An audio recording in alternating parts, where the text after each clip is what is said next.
Okay, picture this. You are standing right in the middle of a hyper-luxurious penthouse lobby. The ambient chatter of the room just kind of fades out. You look over to your left, you look to your right, and you give a quick nod to your three friends. You reach up and you pull that iconic clown mask down over your face. Suddenly, the music drops, the alarms absolutely scream, and boom, the heist is on. It is an incredibly visceral fantasy, right? And it is exactly the experience that Starbreeze Entertainment and Fast Travel Games are serving up in 2026. Welcome to this explainer on Payday Aces High.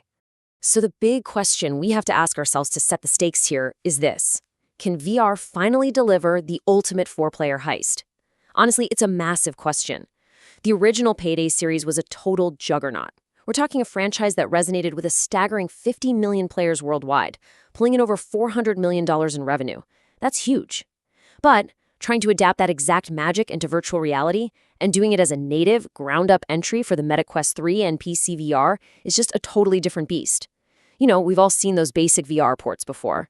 But a dedicated, built-for-VR co-op heist game, that is aiming for a completely new level of immersion. Okay, let's dive into this. Think of today's explainer as your tactical mission briefing for your next big job.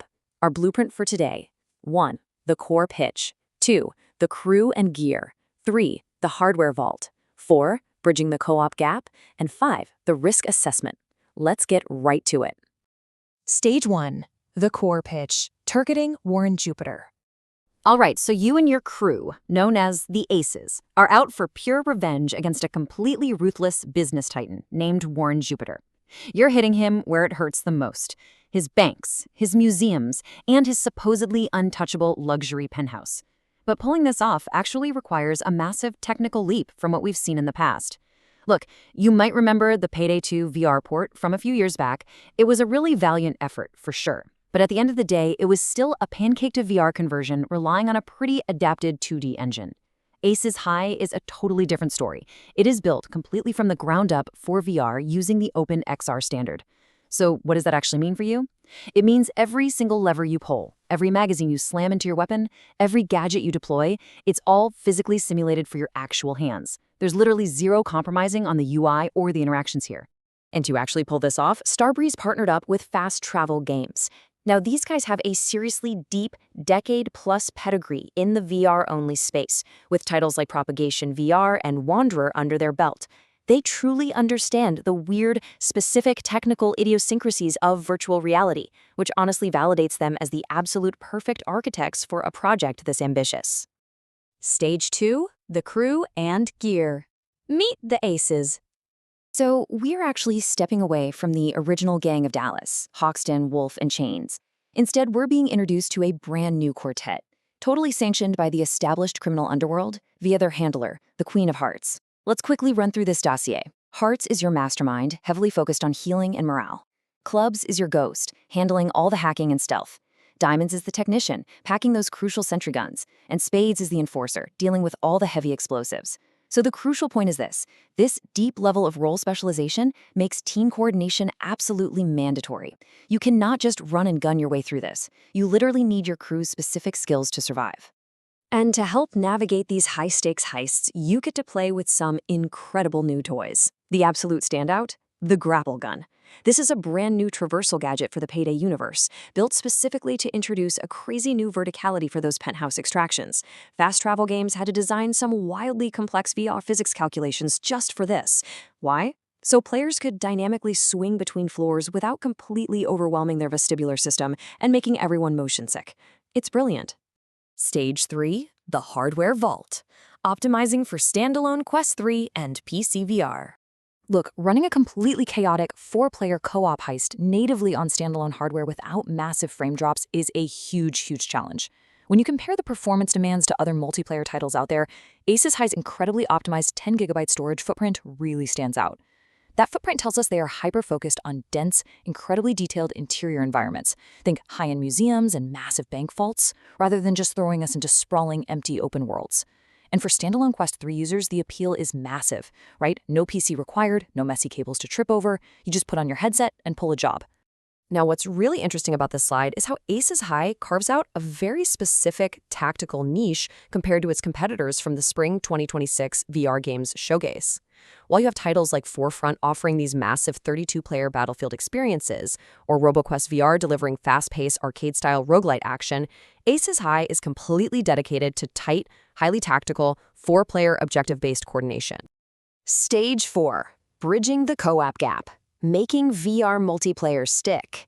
Historically speaking, VR has really struggled to deliver great 4-player co-op. We've all seen it, the multiplayer gaps in games like Moss, or the kind of limited interaction in Synthwriters co-op. Honestly, Walkabout Minigolf is basically still the gold standard for keeping a group together. So to ensure Aces High actually sticks the landing, Fast Travel structured the anatomy of a heist to demand real teamwork. It goes like this. First, you and your crew literally meet up in the safe house to plan out your loadouts. Then you execute the stealth phase, heavily relying on your ghost class for hacking systems. Inevitably, things are going to go loud, right? And suddenly you're breaching and fighting iconic enemies like the shield and the bulldozers, leaning hard on your enforcer. Finally, you extract vertically, using those grapple lines. The takeaway here? Voice comms and playing your specific class role aren't just polite suggestions. They are literally the difference between securing a massive payout or totally failing the mission. To back up that required teamwork, Fast Travel Games is packing in some crucial community and comfort solutions. I'm going to read these off clinically, almost like a black market manifest. First, they're guaranteeing full cross-play between Quest and Steam VR.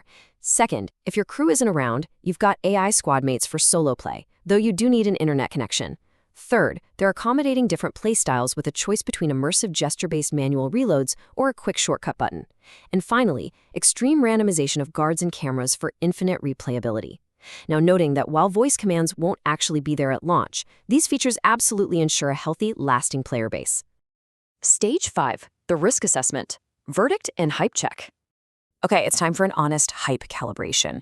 We know what this game promises, but what is its true genre-defining potential?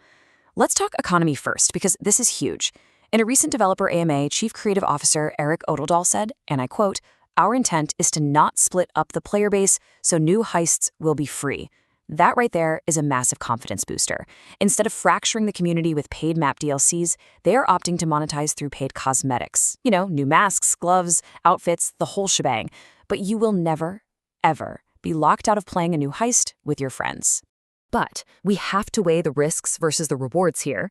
On the risk side of things, Meta recently announced price hikes for the Quest 3 hardware due to memory costs, which undeniably creates a higher barrier to entry for new players. Plus, there is currently only one post-launch DLC heist planned. And let's be real, the heavy reliance on co-op means this game is going to live or die by its matchmaking and community health. But the rewards, they are monumental. If they nail these true built-for VR mechanics and actually solve that VR co-op gap we talked about, the sheer repayability here could make it a massive system seller. It literally has the potential to become the definitive VR cooperative experience of this entire generation. Which leaves us with this final, provocative thought. Take a look back at your own history with VR gaming. What is the absolute best co-op VR experience you have had so far? And based on everything we've just covered in this explainer, do you think Payday Aces High actually has a chance to beat it and claim the crown? Let that sink in as you decide whether you're ready to assemble your own crew and pull off the ultimate VR heist. Thanks so much for joining me today, and keep your masks ready.